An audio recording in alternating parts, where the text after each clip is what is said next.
It's a little chilly. I'm an Ohioan, so this is cold as hell for early October, mid-October. But we've got retired police officers, Brianna Garman. Brianna, thank you so much. We've got Colleen Sonby. We've got Dave Velasquez, and then we've got Paul Haddle and Scott Creighton. These are all retired officers in the city of Minneapolis. Scott Creighton, hope you don't mind me calling this out, but actually had his teeth knocked out when a protester threw a brick. Again, completely unprovoked, completely unnecessary, and completely abandoned. And because of it, Scott, thank God it wasn't worse, but certainly had a very serious injury. We're also joined by Sheriffs Joel Brott and Wayne Cyberlick and Brian Welp. Thank you all for being here. And then we've got Fraternal Order Police member Carol Stray. Thanks, Carol, for being here. And then finally, we've got congressional candidate Joe Tayrab. Joe, thanks so much for carrying the message and trying to serve your community. We certainly need it. We have to remember that what this represents is the complete abandonment of basic public safety by the leadership of this state, including Governor Tim Walz. When the National Guard came 3 days into the riots, let's remember what happened. Tim Walz told Donald Trump initially that he didn't need the National Guard, and then of course as things completely spiraled out of control, he then begged for the National Guard, and of course Donald Trump willingly offered the National Guard to keep these officers safe, but also to bring some public safety back to Minneapolis.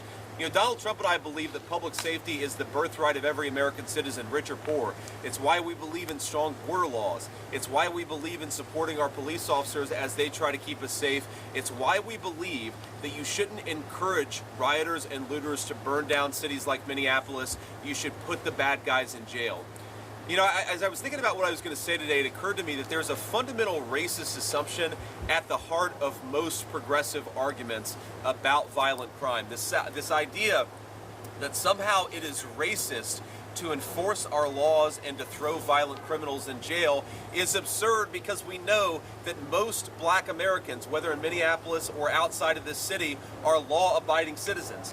Black Americans, white Americans, everybody wants us to throw away the bad guys. If you look at violent crime in our cities, it's actually a very small number of people can contribute an extraordinary amount of the violent crime. If you just empower law enforcement to go after the bad guys, you can make people's communities safer, you can give every rich and poor American the right to safety in their communities, and you can make sure that the most violent criminals are locked away instead of set free into our communities. We started out, we did another event here in the Minneapolis area, and people talked about moving out of Minneapolis. People talked about the 1,400 businesses that were destroyed, a lot of them who were owned by minority members of this community.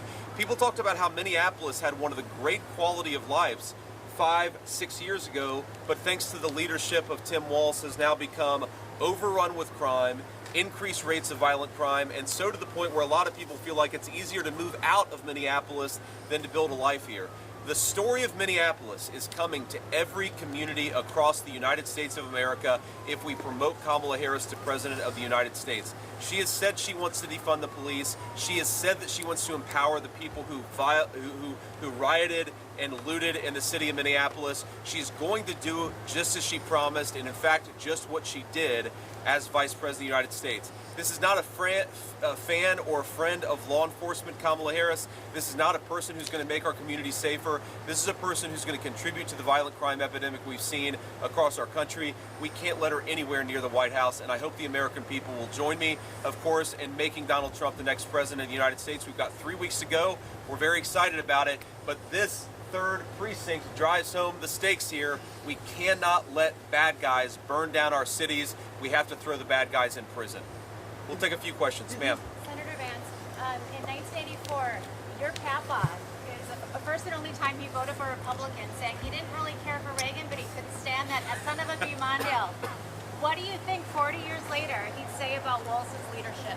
I think my grandfather would say it's disgraceful to have a person whose job is to defend people, is to defend the least among us, who lets rioters and looters burn down this precinct and threaten the lives of our law enforcement. I think my grandfather believed that he believed in the basic American idea that if you work hard and play by the rules, you ought to be able to live a good life. If you violate the law and commit violence against your fellow citizens, you ought to be thrown in jail. That's common sense, I think, to 90% of our country, and unfortunately, we have a president and a vice president who really don't believe in that basic common sense principle. Because of it, violent crime is way too high in this country.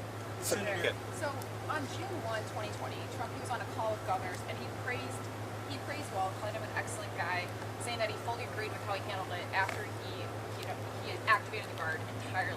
Does he still stand by that praise? Well, look, I think President Trump, during a conference call, said something nice and polite about Governor Walz. The record is the record. Donald Trump, of course, can be polite to Governor Walz. I was polite to Governor Walz during my debate. It doesn't mean that he should have let rioters and looters burn down the city of Minneapolis. And the more that we learn, the more that I talk to law enforcement officers, I cannot believe how much this governor abandoned his own people. The very quality of leadership is that you fight for your own people, you keep them safe, you try to protect them. He abandoned these officers at their moment of most critical need.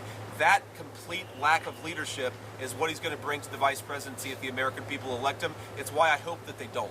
What did Donald Trump? There's a difference, though, between saying something nice and saying you fully agree with how he handled it. Are you saying Donald Trump wasn't sincere when he said he fully agreed with how the governor handled the situation? What I'm saying is that Donald Trump was being polite during a conference call, and that doesn't mean that Tim Walz can run away from the fact that he let his own city burn to the ground.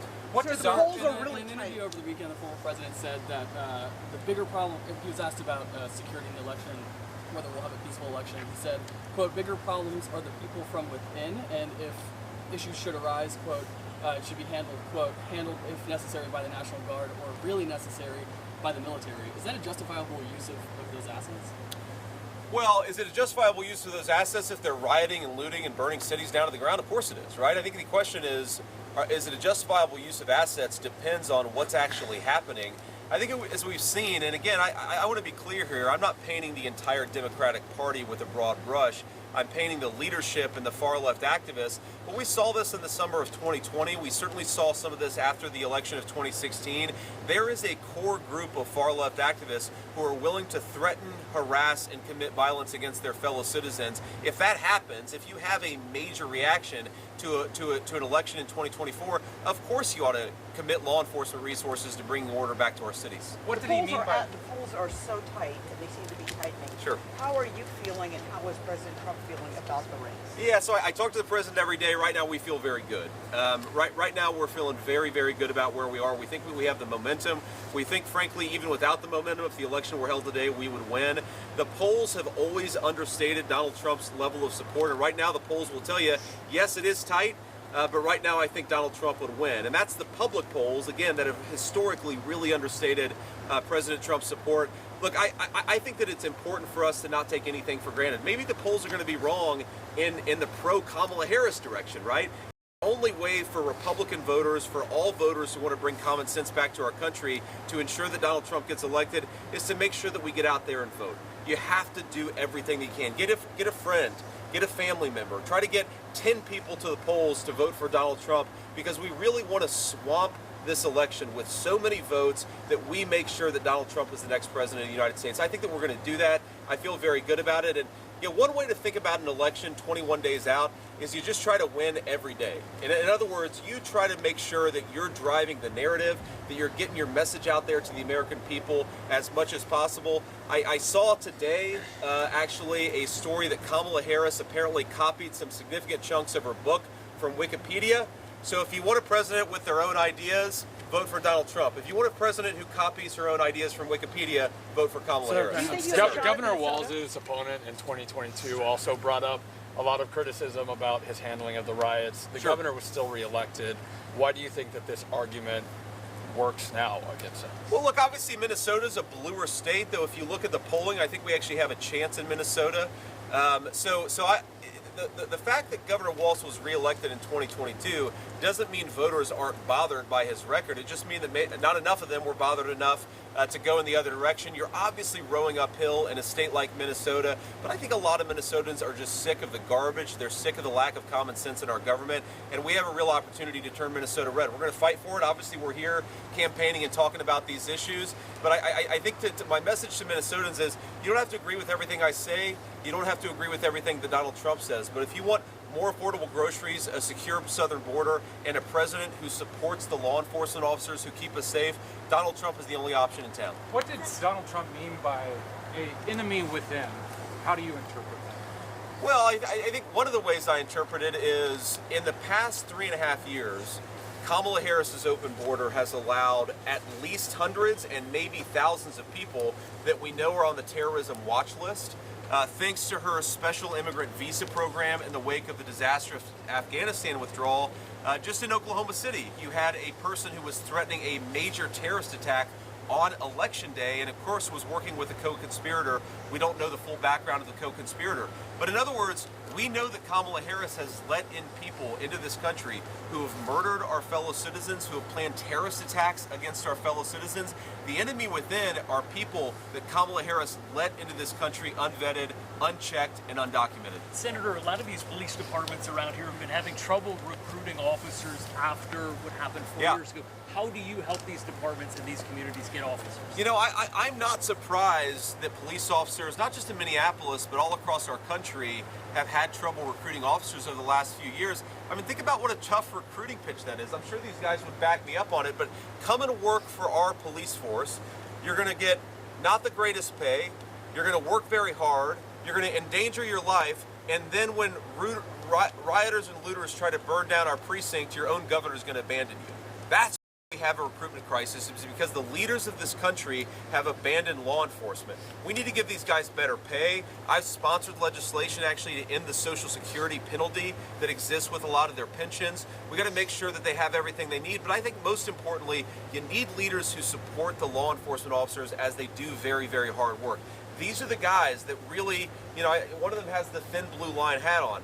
What does that represent? That represents the line between civilization and violence. And these are the guys who preserve our civilization, who make sure that you can walk down the street at night safely. They're the people who make sure your kids are safe in their neighborhoods. If you're not supporting them, you're fundamentally supporting barbarism in our communities. Senator, on the Supreme Court, have you and President Trump discussed about possible people you guys could nominate if any openings come up in the next few years? I mean, there's a very good chance there could be 2 to 3 people nominated in the next 4 years. Yeah, certainly well aware that there could be some openings in the Supreme Court, but I've never had that conversation with President Trump. As you know, and I think I've talked about, both President Trump and I are pretty superstitious, and so we're focused on winning the election before we think about things like Supreme Court appointments. Senator, will one more question? President Trump be back to Minnesota before the election, or? That's a good, I don't know. I don't know. Obviously, our schedule is pretty well set a few days out, man, but it's very hard to say where we're going to be over the next 21 days. My guess is that President Trump will be back in Minnesota before the end of the election, but we'll see. Kit, and then we'll hit the road. What's your reaction to Trump's comments about Detroit, saying the whole country would end up like Detroit and Kamala Harris? Well, you know, yeah, it's funny, Kit, because I was there, I think, either the day after or the day before. I was in Detroit around the time that the president made those comments, and I was talking to people, and look, people in Detroit are extremely proud. They're proud of the Motor City, but they also recognize that Detroit has had a lot of problems because of the failed national leadership. I mean, look, you can believe that Detroit has a great future and also believe it's only going to realize that great future if we've got good leadership in there. There was a point where Detroit was one of the 2nd or 3rd most populous cities in the country. It's now got 600,000 people. There's been a little bit of a resurgence in the real estate market, but it is still very depopulated. And if you're not willing to preserve American manufacturing jobs, you're basically condemning Detroit to, at best, a state where a lot of people are suffering. It has elevated poverty levels. A lot of the local services don't function as they should because you don't have the tax base to support those services. I think it's important, if we're going to solve the problems, we have to be honest about the problems. And President Trump was just talking honestly about the fact that Detroit has been left behind. We're going to change that when we make a president. See you guys. Thank you, Press. all. Let's go.